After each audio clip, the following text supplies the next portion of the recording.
Hi, welcome to our channel where we share the most intriguing stories. I never thought I'd have to fight for my own land that had been in my family for generations. But when a power-hungry HOA president named Karen decided I had too much property, she set off a war she couldn't win. What she didn't know? I don't back down. And by the end of this, she'd lose everything. I've lived on this land my whole life. 500 acres of rolling fields, pastures, and woods, passed down from my grandfather to my father and then to me. This land isn't just property, it's my family's legacy, my livelihood, my home. Every acre has a purpose, whether it's for grazing cattle, growing crops, or simply keeping the land healthy and untouched for future generations. For years, I ran my farm in peace, minding my own business, content with the life I'd built. The closest town was a 20-minute drive away, and my nearest neighbors were either fellow farmers or people who respected the countryside. But that all changed when a brand new housing development sprouted up right on the edge of my property. Sunrise Hill, they called it, a gated community filled with people who had never worked the land a day in their lives. They weren't bad folks, I suppose, but they saw nature as something to be curated, controlled, and landscaped to perfection. With the arrival of this new development came something I never thought I'd have to deal with: a homeowners association. These people had rules about everything: what color your house could be, how often you had to mow your lawn, even what kinds of flowers you could plant in your yard. At first, they left me alone. After all, I wasn't part of their little kingdom, and my land wasn't within their jurisdiction. But then came the invitations. At first, they were polite. Letters in my mailbox asking if I'd like to join the community. The HOA promised benefits, better security, access to their clubhouse, even discounts on maintenance services. I ignored them. My farm didn't need their clubhouse, and I wasn't about to pay fees for someone else to tell me how to run my land. Then,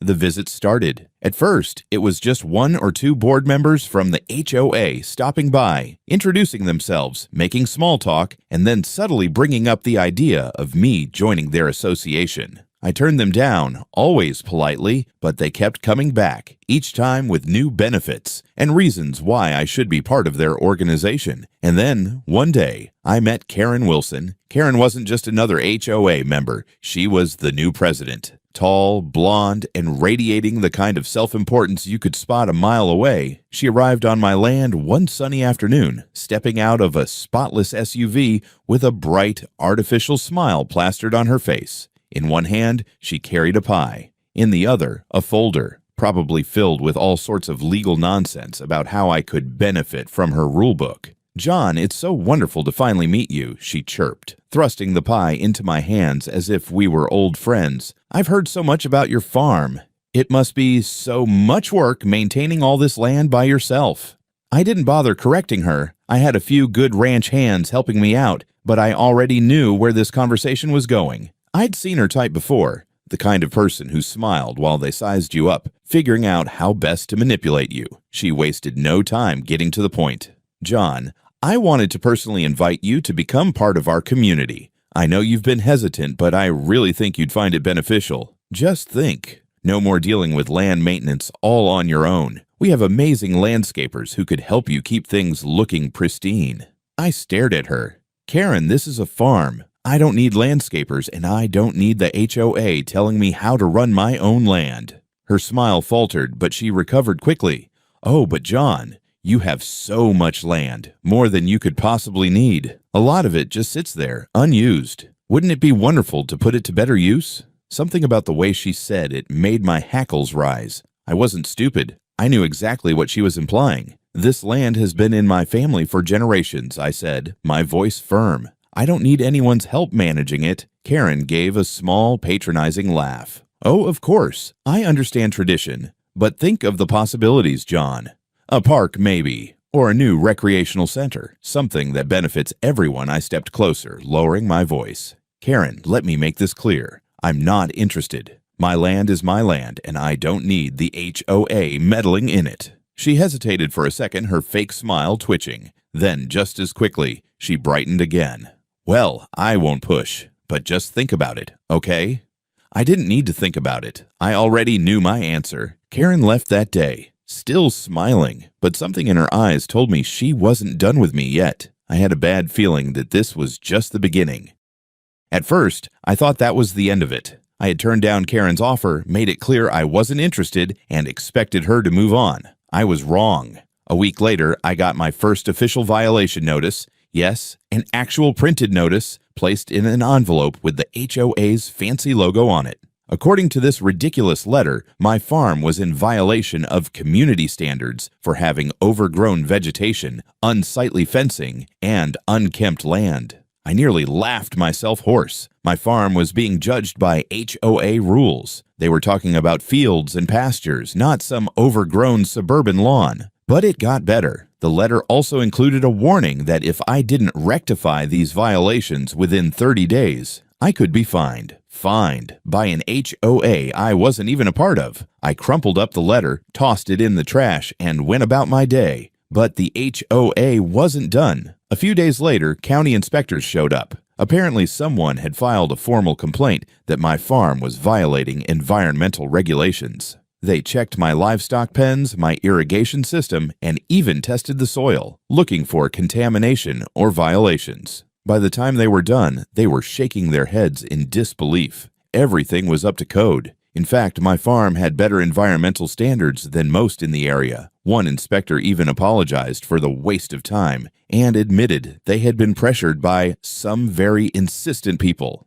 Karen. It had to be Karen. Then came the real kicker. One morning, I got a call from one of my ranch hands telling me I needed to get to the entrance of my property immediately. When I arrived, I nearly blew a gasket. They had put up a damn gate, a shiny metal gate blocking the only public access road to my farm, and attached to it was a big HOA sign stating that this was now a private road for Sunrise Hill residents only. I stepped out of my truck, hands clenched into fists, heart pounding. My workers stood there, staring at the blockade in disbelief. I could see a few of Karen's lackeys, some HOA board members, standing off to the side, watching smugly, probably expecting me to back down and ask them nicely to let me through. They underestimated me. Without a word, I climbed into my tractor, the massive John Deere 8R, revved the engine, and drove straight through the damn gate. Bang! The metal crumpled like tin foil. I didn't stop, didn't slow down,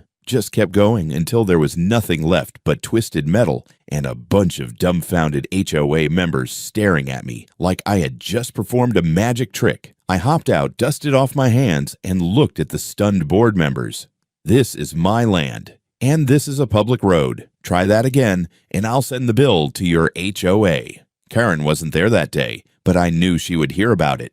And I knew she wouldn't take it well. 2 days later, she retaliated. The next morning, I got another visit from county officials. This time, an official from the zoning board. Apparently, someone had filed yet another complaint, claiming my farm had illegal structures on it. I walked the inspector through my land, pointing out that every single barn, shed, and corral was built legally and had proper permits. Once again, Karen had failed, but she wasn't giving up. Over the next few weeks, I became public enemy #1 in Sunrise Hill. The HOA newsletter started printing articles about irresponsible land use. Residents started calling in noise complaints about my livestock. Some neighbors even tried dumping trash near my fences, but nothing compared to what came next. One of my ranch hands called me late one night, sounding panicked. "Boss, you need to come see this. It's bad." I jumped in my truck and sped down to the far side of my property where the woods bordered Sunrise Hill. What I saw made my blood boil. Dozens of trees had been cut down, huge, old oaks and maples, gone. The land had been cleared as if someone was preparing to build something. I stormed through the wreckage, pushing past fallen branches and fresh dirt. And that's when I saw it, a wooden stake hammered into the ground, with a sign that read, "Future site of Sunrise Hill Community Park." I stood there, heart pounding, fists clenched so tight my knuckles turned white. Karen wasn't just trying to bully me into submission anymore, she was trying to take my land. The moment I saw that sign, I knew this had gone beyond petty HOA nonsense. Karen wasn't just trying to annoy me anymore, she was making a move to steal my land outright. I didn't waste time. The next morning, I called my lawyer, an old friend of my father's, who had seen every kind of land dispute imaginable. He listened to my story, sighed, and said, "John, you're dealing with a snake, and I guarantee you she's already got a plan in motion." He was right. A few days later, I found a legal notice stuffed in my mailbox. Karen had officially filed a lawsuit against me. Her claim? I owned too much land. I had to read it 3 times just to make sure my eyes weren't deceiving me. The lawsuit argued that I was hoarding land that was not being utilized effectively, that 60% of my property was wasted and should be redistributed for the community's benefit. It got worse. Karen had doctored historical property maps, claiming that my family had falsified land surveys over a century ago. According to her, nearly 280 acres of my farm actually belonged to Sunrise Hill and should be absorbed into the HOA. I was so furious I could barely think straight. This woman, this entitled, manipulative, power-hungry lunatic, was trying to use legal loopholes to steal my family's legacy right out from under me. I needed to talk to her. I marched straight to her pristine, picture-perfect house in Sunrise Hill, stomped up to her front door, and pounded on it so hard I saw the curtains twitch. Karen opened the door with a sickeningly smug smile. "Oh, John, what a surprise. I was just about to have some tea. Care to join me?" I clenched my jaw so hard I thought my teeth might crack. "What the hell is this, Karen?" I growled, holding up the lawsuit papers. "You're trying to take my land through the courts now? You could have at least had the guts to say it to my face." She tilted her head as if she were genuinely confused. "John, it's nothing personal. It's about what's fair." I took a deep breath, forcing myself to stay calm. "Karen, I'm giving you one chance to drop this. Let's talk like adults. I don't want to drag this into court, but if you push me, I will fight you tooth and nail." She actually laughed. "Oh, John, that's so sweet, but this is bigger than you. The land needs to be used for the good of the community, not just hoarded by one stubborn farmer." I took a step forward, lowering my voice. "This isn't about the community. This is about you trying to take something that doesn't belong to you. You've been harassing me for months, and now you're pulling this stunt. If you go through with this, you'll regret it." Her smug grin widened. "We'll see about that. I'll see you in court, John." And with that, she shut the door in my face. I stood there for a long moment, my hands clenched into fists. Fine. If she wanted a war, she was about to get one. I called my lawyer that night and told him to go all in. We hired surveyors to reconfirm every single boundary of my land. We went through old county records, dug up every deed, every transaction, everything that would prove that my land had been rightfully owned for generations. And then we found something interesting. During the survey, one of my guys came back to me, looking a little baffled. "Boss, we found something weird." He handed me a folder. Inside were aerial images of a large hidden structure deep in my woods. A house, a huge house, with a pool and a private drive. And according to the legal records, it was sitting on my land. I stared at the images in disbelief. Karen had built a secret mansion on my land, and now she was trying to claim that I had stolen it from her. I laughed so hard I nearly cried. She had just buried herself. I stood there, staring at the aerial images of that massive hidden estate, my mind struggling to process the sheer audacity of what I was seeing. Karen, the same Karen who had the nerve to take me to court for owning too much land, had built herself a damn luxury getaway on my property, and she thought she could get away with it. My surveyor shifted uncomfortably, waiting for me to say something. "You sure about this?" I finally asked, flipping through the documents again. 100%, he confirmed. "The house is sitting right inside your property line. No permits, no records of a sale, nothing." I felt a slow grin creep across my face. "Oh, Karen," I muttered, shaking my head. "You really did it this time." I wasted no time. I sent my lawyer everything, the aerial footage, the legal property lines, and the undeniable proof that Karen had illegally built her private oasis on land she didn't own. The next morning, I drove out there myself. The place was hidden deep within a dense tree line, far away from any roads or walking paths, like she had tried to keep it a secret. But there it was, a massive, pristine, white stucco mansion with a blue-tiled infinity pool. The kind of house that looked like it belonged in Beverly Hills, not tucked away in the woods of a stolen property. I saw landscapers tending to the garden. A sleek black Mercedes was parked in the driveway. This wasn't just a vacation home. This was a full-time, functioning residence. And Karen had the audacity to sue me? I let out a slow breath, shaking my head. She had no idea what was coming.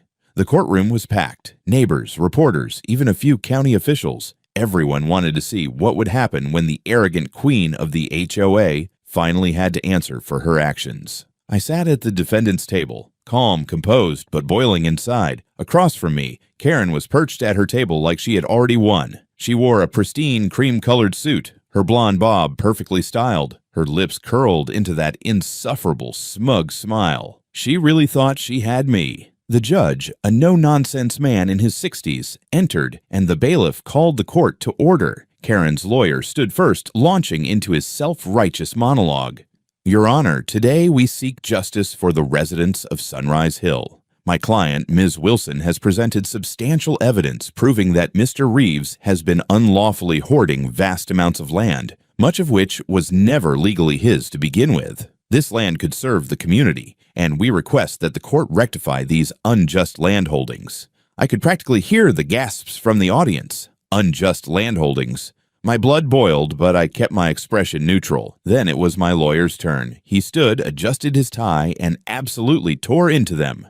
Your Honor, my client has lived on this land for generations. Every inch of his property is legally documented, surveyed, and accounted for. But Ms. Wilson, he paused, flipping through his folder for dramatic effect before looking up, has failed to mention one crucial detail. He walked over to the evidence table and tapped the stack of aerial photos. This estate, Your Honor, does not belong to Ms. Wilson. It sits entirely on Mr. Reeves's land, and she built it without permits, without legal ownership, and without even notifying county authorities.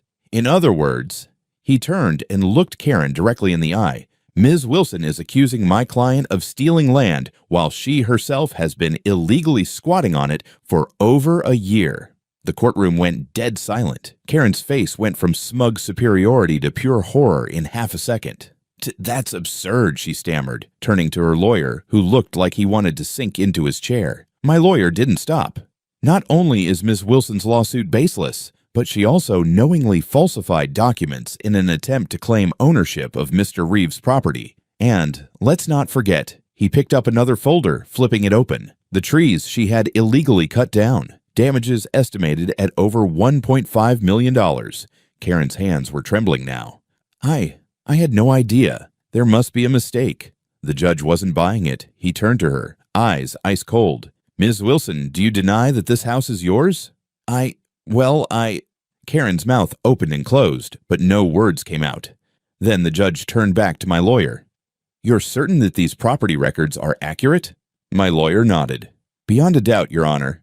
Karen let out a shaky breath, gripping the edge of the table like it was the only thing keeping her from collapsing. The judge sighed and took off his glasses. This is one of the most egregious cases of legal manipulation I've seen in my career. Not only is the plaintiff's case entirely without merit, but her actions amount to fraud, trespassing, and destruction of private property. Karen let out a strangled gasp. The judge wasn't finished. Ms. Wilson, you are hereby ordered to pay Mr. Reeves $1.5 million in damages. Additionally, given the falsification of official records, the court is recommending a full investigation into potential criminal charges, including fraud and perjury. Karen went completely white. No, this isn't fair. Enough, Ms. Wilson. The judge's voice was final. Court is adjourned. I sat back in my chair as Karen slumped forward, burying her face in her hands. She had walked into this courtroom expecting to take my land. Instead, she had lost everything. As the judge's gavel struck the desk, the courtroom erupted into murmurs. Reporters scribbled furiously. Neighbors exchanged stunned glances. And Karen looked like her entire world had just imploded. She sat frozen, staring blankly at the desk in front of her, her perfectly styled hair now slightly disheveled. Her breath was shaky, her hands trembling as she gripped the edge of the table. The smug, all-knowing queen of the HOA had just been obliterated in court, and she knew it. I stood up, stretching my arms, relishing the feeling of victory. I had offered her a chance, a peaceful way out. I had knocked on her door, asked her to talk this through like adults, but she was the one who shut that door in my face. She was the one who dragged me to court, humiliated herself, and lost everything. And now, she had no one to blame but herself. As I walked past her table, she suddenly shot up from her seat, eyes burning with rage, desperation, and, if I wasn't mistaken, a glimmer of panic. "John." Her voice cracked as she said my name, loud enough that the few remaining people in the courtroom turned to watch. "You don't have to do this. We can negotiate. Please." I turned, raising an eyebrow. "Negotiate?" I repeated, feigning curiosity. "Karen, I tried to negotiate months ago. I knocked on your door, remember? I asked you to talk, and you told me you'd see me in court." She flinched, as if my words physically hit her. I didn't know it would end like this," she whispered, her voice barely audible. "I was just trying to do what was right for the community." I chuckled, shaking my head. "Karen, the only person you were ever looking out for was yourself." She opened her mouth like she wanted to argue, but nothing came out. "This isn't fair," she muttered weakly, more to herself than to me. "I didn't deserve this." That was it. The breaking point. I watched as her body trembled, and then, to the absolute shock of everyone still in the courtroom, Karen burst into tears. Not delicate, dignified tears. Full-on, uncontrollable sobbing. Her shoulders shook, her breath hitched, and the mighty, arrogant Karen Wilson, the woman who thought she could take my land, control my property, and walk all over me, was now a sobbing mess in the middle of a courtroom. One of her HOA board members awkwardly stepped toward her, patting her back, but even they looked embarrassed. I sighed dramatically, loud enough for her to hear. "If only someone had warned you." And with that, I walked out, leaving Karen to drown in her own humiliation. A few weeks after the trial, things had changed drastically, at least for Karen. She had disappeared from Sunrise Hill, leaving behind nothing but whispers, a mountain of legal troubles, and a foreclosure notice on her former home. Word had spread fast about the infamous HOA president who tried to steal a farmer's land and ended up bankrupt and facing criminal charges. Me? I was doing just fine. The best part? Karen's luxurious illegal mansion, the one she so desperately tried to hide, was now legally mine. I stood in front of it one afternoon, hands on my hips, surveying the property with a smirk. The infinity pool sparkled under the sun, the perfectly manicured lawn stretched out before me, and the sleek, modern architecture was comically out of place in the middle of my rugged farmland. One of my ranch hands, Rick, leaned on the fence next to me, chewing on a toothpick. "So, boss, what's the plan? You gonna move in?" he asked with a chuckle. I laughed, shaking my head. "Hell no. This place is fancier than a country club on steroids. But I've got a better idea." That night, I listed the mansion on Airbnb. I called it The Karen Retreat, a luxurious getaway on stolen land. The description?